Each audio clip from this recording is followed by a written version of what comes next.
Please rise para sa final prayer. Please rise for the final prayer. Let us pray.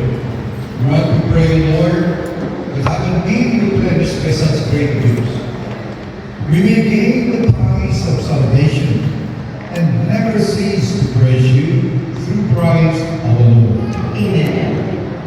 Ngayon, babasa natin ang salabas, birthday and wedding anniversary. At tayo po lahat nakatayo, lukuhan mo ako magkasama ng mga ito, bibigat-bigat ito.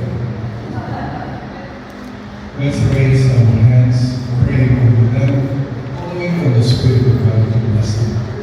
Makapangyarihan ang mga kapabuhay na pupuri at pupulay, sapagkat ikaw ang mapagmahal, ang paanyaya mo sa amin ay tunay. Kaya nga sa sandaling ito, inilulog namin ang aming mga kapatid na naghihiwag ng kanilang kaarawan at anibersaryo ng kanilang kasal. Basbasan mo ang kanilang buhay at basbasan mo ang pagsasama ng mga asawa. Kaya hinihiling namin na